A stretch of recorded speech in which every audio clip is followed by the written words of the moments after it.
اعوذ باللہ من الشیطان الرجیم بسم اللہ الرحمن الرحیم الحمد للہ رب العالمین والعاقبۃ للمتقین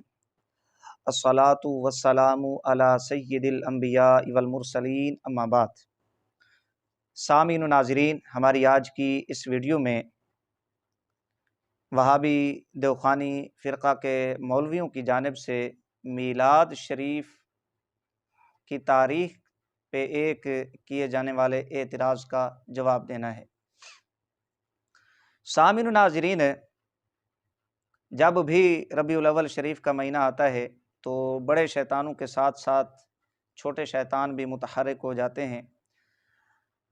عوام کو مختلف حیلے بہانوں سے گمراہ کرنے کی کوشش کرتے ہیں، مغالطے ڈال کے، تاکہ عوام میلاد شریف سے دور ہو جائے، متنفر ہو جائے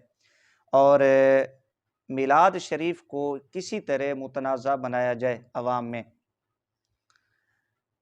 سامعین و ناظرین، گزشتہ 3-4 دنوں سے وہابی دیوخانی فرقہ کے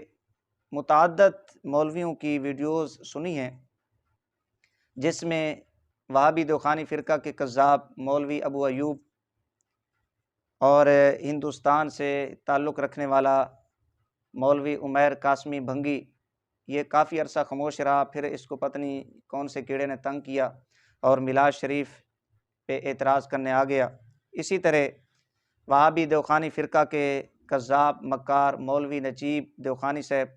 حضرت کو پہلے ہی امام المناظرینی کا کیڑا بہت زیادہ تنگ کرتا ہے۔ اسی طرح ان کے ایک بہت بڑے محقق جن کو بہت زیادہ ناز ہے اپنی تحقیق کے اوپر، مولوی ساجد خان کوڈو، بندہ ناچیز نے ان تمام حضرات کی ویڈیوز سنی ہیں۔ ایک حوالہ میلاد شریف کے حوالے سے، ایک حوالہ، ایک کتاب، اسے مختلف انداز، مختلف الفاظ کے ساتھ ان تمام حضرات کا بیان کرنا اور میلاد شریف کے اوپر اعتراض کرنا،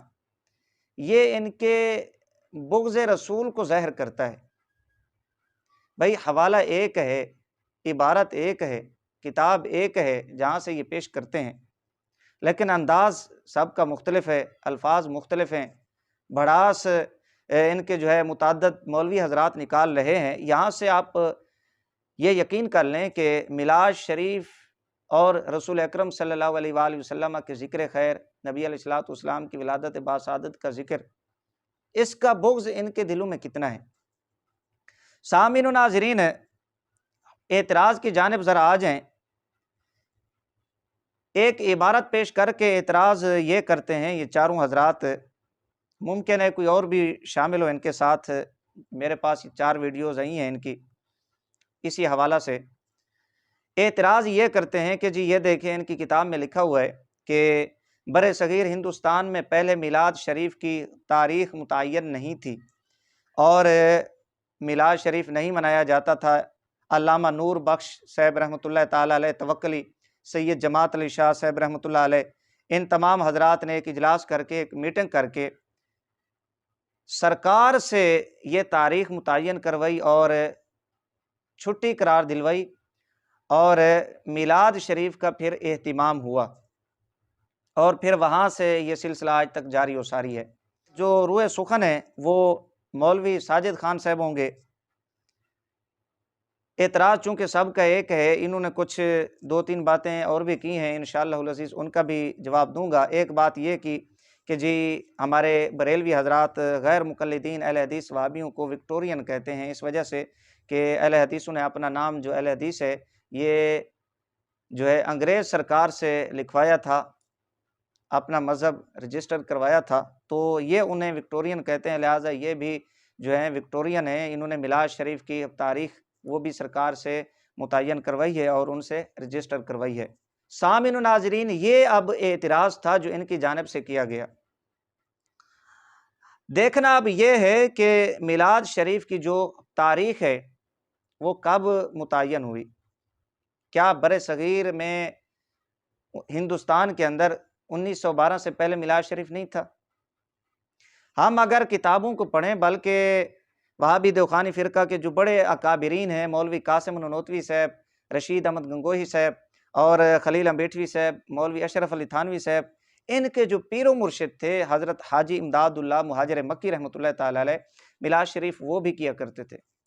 وہ قیام کے بھی قائل تھے۔ اور حاجی صاحب رحمہ اللہ کے جو سنی خلفاء تھے، بات کو ذرا سمجھنا ہے، حاجی صاحب رحمہ اللہ کے جو سنی خلفاء تھے، مولانا عبد السمیع بیدل رام پوری رحمہ اللہ، انہوں نے میلاد شریف کے موضوع پہ ایک کتاب لکھی ہے، انوار ساتیہ۔ اسی طرح جو دوسرے خلیفہ تھے شیخ الاسلام حضرت علامہ انوار اللہ فاروقی رحمۃ اللہ علیہ، انہوں نے انوار احمدی کے نام سے ایک کتاب لکھی، جس میں اکابرین امت کا مسلک بیان کیا، اپنے شیخ کا مسلک بیان کیا۔ مزے کی بات یہ ہے، مولانا عبد السمیع رام پوری رحمہ اللہ کی کتاب اور مولانا انوار اللہ فاروقی رحمہ اللہ، ان دونوں حضرات کی کتابوں پہ جو ان کے پیر و مرشد تھے شیخ المشائخ حاجی امداد اللہ مہاجر مکی رحمہ اللہ، ان کی تقریزیں ہیں۔ یہاں سے آپ اندازہ لگا لیں کہ جو سنی خلفات حاجی صاحب کے اور خود حاجی صاحب یہ میلاد شریف کے قائل تھے، قیام کے قائل تھے، ان کا معمول رہا ہے۔ اسی طرح وہابی دیوخانی فرقہ کے بقول حضرت پیر مہر علی شاہ صاحب رحمۃ اللہ تعالی علیہ، حاجی امداد اللہ مہاجر مکی رحمۃ اللہ تعالی علیہ کے خلفاء میں ہیں، مریدین میں ہیں، وہ بھی میلاد شریف کے قائل ہیں، میلاد شریف ان کا بھی معمول تھا۔ اور دیوخانی فرقہ کے بھی یہ ممدوح ہیں حضرت سیدنا پیر مہر علی شاہ صاحب گولڑوی رحمہ اللہ۔ پتہ چلا جو سنی حضرات تھے وہ میلاد شریف کے قائل تھے، میلاد شریف کیا کرتے تھے، ان کے معمولات میں یہ شامل تھا۔ یہ اب 1912 سے پہلے کی بات ہے، یہ حاجی صاحب رحمہ اللہ کا جو انتقال ہے وہ 1912 سے پہلے ہے۔ اسی طرح حضرت مولانا عبد السمیع رام پوری رحمۃ اللہ تعالی علیہ، حضرت مولانا انوار اللہ فاروقی صاحب رحمہ اللہ، یہ دیگر جتنے بھی اکابرین ہیں، یہ 1912 سے پہلے میلاد کیا کرتے تھے۔ صدیوں سے یہ سلسلہ چلا آ رہا ہے، لہٰذا یہ ان کا جھوٹ ہے کہ 1912 سے ہندوستان بر صغیر میں تاریخ کو متعین کیا گیا، انگریز سے چھٹی جو ہے وہ دلوائی گئی اور تب سے میلاد شریف جو ہے مروج کیا گیا، نعوذ باللہ۔ یہ ان کا جھوٹ تھا، ان کا الزام تھا۔ ایک بات یہ ہوگی جس کی میں نے مختصراً وضاحت کر دی ہے۔ سامعین و ناظرین، اب آ جائیں جو یہ حوالہ پیش کرتے ہیں اپنی گفتگو میں، اپنی ویڈیوز میں، رسائل میلاد کے حوالہ سے، اس کی کیا حقیقت ہے۔ سامعین و ناظرین، معاملہ کچھ یوں ہے، صورتحال کچھ یوں ہے کہ ہندوستان بر صغیر میں جب وہابیت نے زور پکڑا، مولوی رشید احمد گنگوہی جو دیوخانی فرقے کا بھی سربراہ ہے، وہابیوں کا سرغنہ ہے، اس نے غیر مقلدین وہابیوں کے ساتھ مل کر میلاد شریف کے خلاف ایک فتویٰ صادر کیا، حرام قرار دیا، بدعت قرار دیا، نہ جانے اور میلاد شریف کے اوپر کیا کیا فتویٰ جات اس نے لگائے اور کس کس چیز کے ساتھ نعوذ باللہ میلاد شریف کو تشبیہ دی۔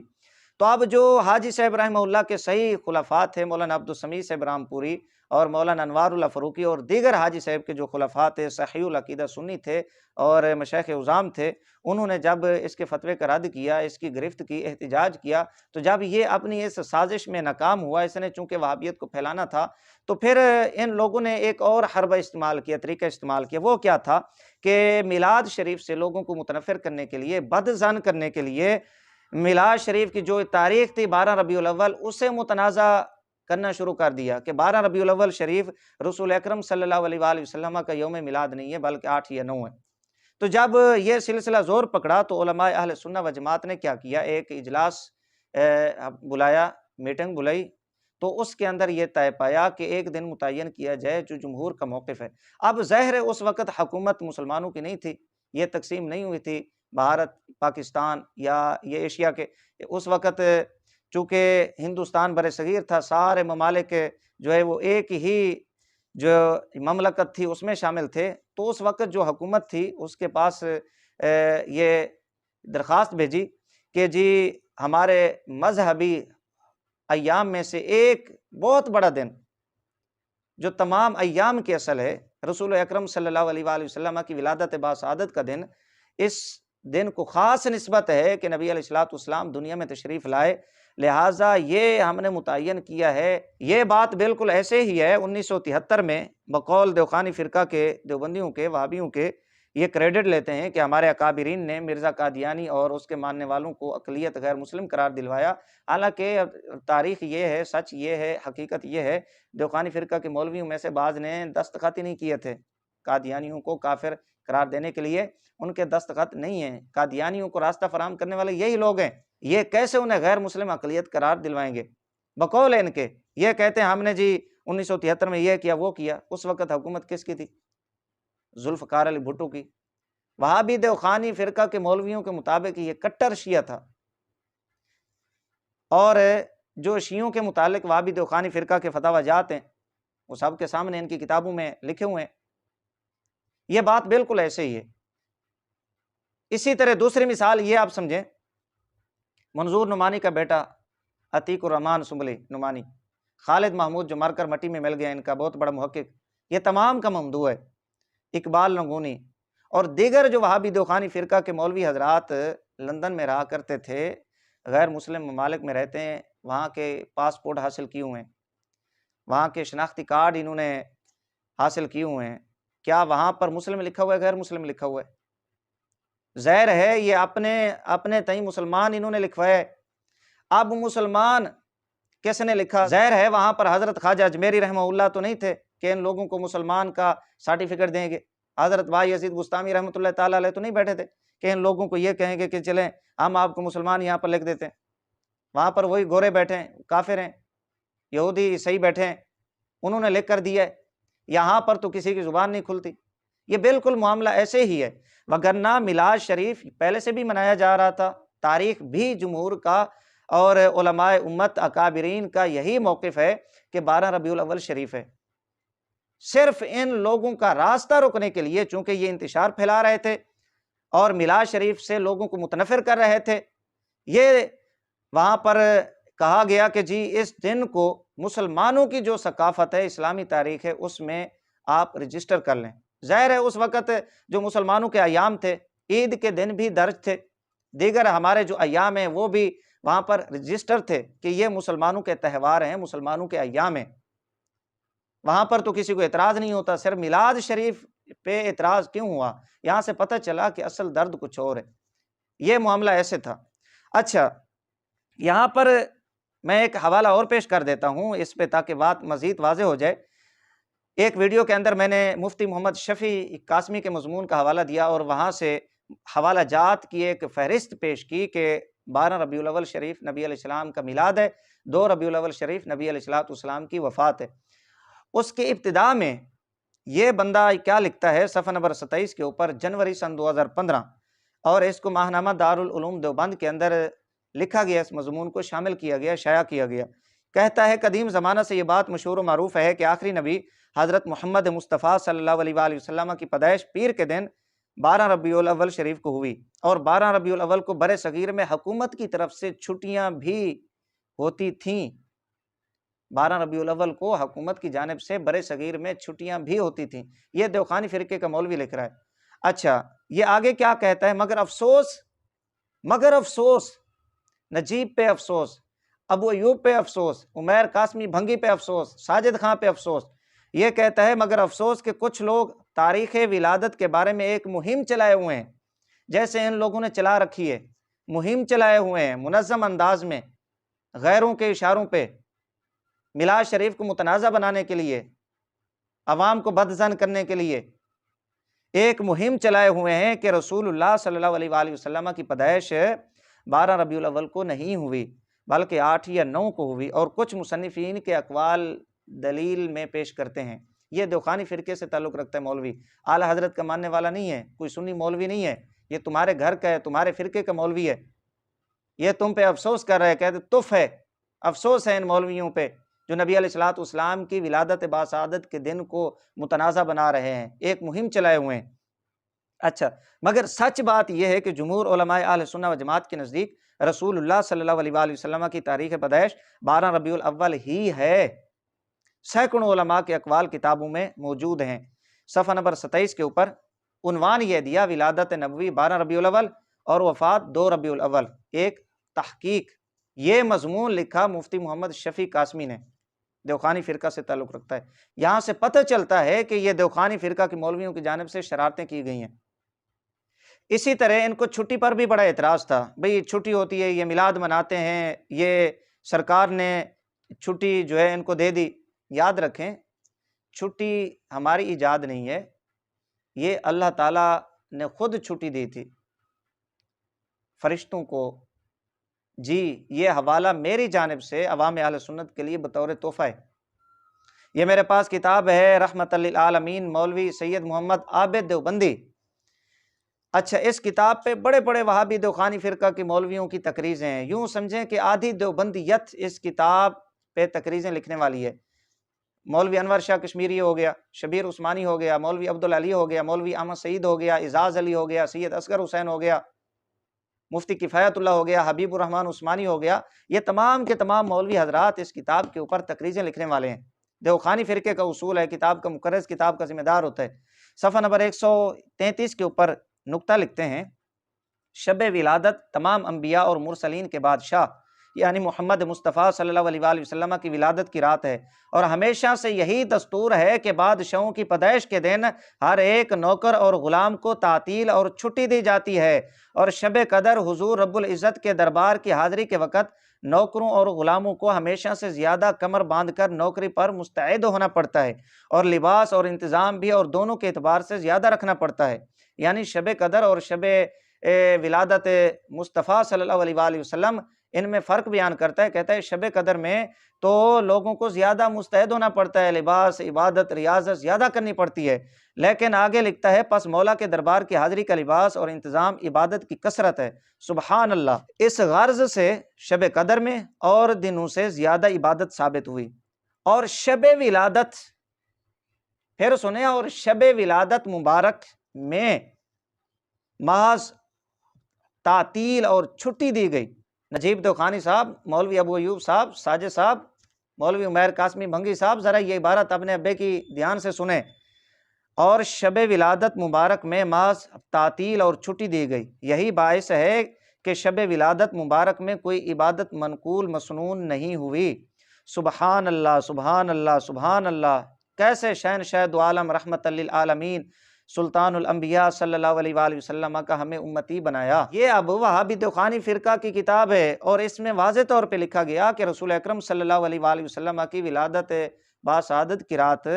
جو ہے وہ تعطیل چھٹی دے دی گئی، کوئی عبادت ریاضت منقول نہیں ہے، مسنون نہیں ہے۔ اگر کوئی مولوی نجیب دیوخانی جیسا بندہ ہوتا ہے جہل قسم کا، کہ جس کی کھوپڑی کے اندر عقل نام کی کوئی چیز نہ ہو، گند بھرا ہوا ہو، گوبر بھرا ہوا ہو، تو اس کے لیے یہ بہترین ایک عبارت ہے، اس پہ اعتراض ہو سکتا ہے۔ اگر کسی ہمارے عالم نے اس طرح کی عبارت لکھی ہوتی جی یہ دیکھیں کوئی عبادت نہیں ہے، کوئی عبادت منقول نہیں ہے، کوئی عبادت مسنون نہیں ہے، انہوں نے لکھ دیا عبادت کی نفی کر دی، سنتوں کی نفی کر دی، یہ ایک بہترین عبارت ہے نجیب دیوخانی صاحب کو اعتراض کرنے کے لیے، اس پہ بھی تھوڑی سی لب کشائی فرمائیں۔ بہرحال یہاں سے یہ پتہ چلا یہ چھٹی نہ سرکار نے متعین کی ہے، نہ سنیوں نے متعین کی ہے، بلکہ یہ اللہ تعالیٰ کی جانب سے شب ولادت چھٹی دے دی گئی تھی، تعطیل کر دی گئی بقول وہابی دیوخانی فرقہ کے مولوی کے، لہٰذا یہ اعتراض ہمارے اوپر نہیں بنتا، آپ کے مولوی پہ بنتا ہے۔ سامعین و ناظرین، یہ عبارت کا پس منظر میلاد شریف تاریخ کب متعین ہوئی اور کس نے کی، اکابرین صدیوں سے یہ سلسلہ چلتا آ رہا ہے، اور چھٹی کس نے دی یہ بھی آپ نے سماعت کر لیا۔ سامعین و ناظرین، اب آ جائیں، وہابی ساجد خان نے ایک بات کی ہے کہ یہ اہل حدیث حضرات جو غیر مقلدین ہیں انہیں وکٹورین کا تانا دیتے ہیں۔ یاد رکھیں وکٹورین اہل حدیث کا تانا خالی ہم انہیں نہیں دیتے بلکہ وہابی دیوخانی فرقہ بھی دیتا ہے، انہوں نے اپنے کتب کے اندر لکھا ہوا بھی ہے، اور اپنے بیانات اپنے تقریروں کے اندر بھی یہ انہیں تانا دیتے رہتے ہیں، خالی ہم نہیں دیتے، لہٰذا یہ الزام آپ کے اوپر بھی ہے۔ دوسرے نمبر پہ دیکھنا یہ ہے کہ انگریز کس کا خیر خواہ ہے اور کون انگریز کے خیر خواہ ہیں۔ مولوی ابو ایوب صاحب کہہ رہے تھے کہ جی انگریز ان کا ماما لگتا ہے، یہ عبارتیں میں پڑھ کے آپ کو سنا دیتا ہوں، صفحہ نمبر 307 ہے، افادات و ملفوظات مولوی عبید اللہ سندھی، بہت ساری اس میں عبارتیں لکھی ہوئی ہیں۔ مولوی اشرف علی تھانوی کے 600 ماہانہ جو روپیہ ملا کرتا تھا، اس کے علاوہ تذکرۃ الرشید کے جو واقعات ہیں جنگ آزادی میں کس طرح قاسم نانوتوی، گنگوئی اور دیگر مولویوں نے غداری کی امت مسلمہ سے، مسلمانوں سے انگریز کے حق میں لڑے، اس کے علاوہ سوانح قاسمی کے اندر جو ان کی انگریز نوازی بیان کی گئی، اس کے علاوہ، اور مکالمۃ الصدرین میں جیسے موجود ہے تبلیغی جماعت والوں کو حاجی رشید احمد خان صاحب کے ذریعہ سے روپیہ ملتا تھا، پیسے ملتے تھے، ان حوالہ جات کے علاوہ یہ اور حوالہ جات میں پیش کر رہا ہوں صفحہ نمبر 307 کے اوپر۔ یہ علی گڑھ اور دارالعلوم دیوبند کے بارے میں ہے۔ مولوی عبید اللہ سندھی یہ کیا کہتا ہے، ذرا آپ سماعت فرمائیں۔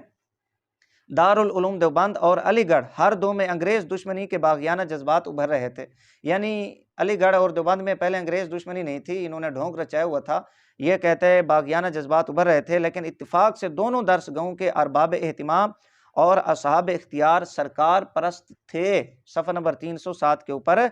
لیکن اتفاق سے دونوں درس گاہوں کے، علی گڑھ اور دارالعلوم دیوبند، یہ سکین میں لگا دوں گا انشاءاللہ العزیز، آپ اپنی آنکھوں سے ملاحظہ کر لیں گے اور ان کی انگریز نوازی آپ دیکھیں گے کہ ارباب اہتمام اور اصحاب اختیار سرکار پرست تھے۔ اور آگے لکھا صفحہ نمبر 307 کے اوپر ہی کہ جو مولوی قاسم نانوتوی کے صاحبزادے تھے، بیٹے تھے حافظ محمد احمد صاحب، لکھا ہے ان کے صاحبزادے حافظ محمد احمد جو دارالعلوم دیوبند کے محتمیم تھے، شمس العلماء کا خطاب قبول کرتے ہیں، شمس العلماء کا خطاب قبول کرتے ہیں۔ خیر یہ کوئی اتنی بڑی بات نہیں تھی، لیکن آگے ذرا آپ سماعت فرمائیں۔ اور انگریزی حکومت کی طرف سے ان کے لیے 250 روپیہ ماہانہ بطور وظیفہ مقرر ہوتا ہے۔ انگریزی حکومت کی جانب سے ماہانہ ان کے لیے 250 روپیہ وظیفہ مقرر ہوتا ہے۔ معذرت ابو ایوب صاحب کے ساتھ کہ حضرت فرماتے ہیں انگریز ان کا ماما لگتا ہے۔ اب میں حضرت ابو ایوب صاحب سے پوچھتا ہوں کہ انگریز حافظ احمد صاحب کا بہنوئی لگتا تھا؟ 250 روپیہ ماہانہ وظیفہ مقرر کیا،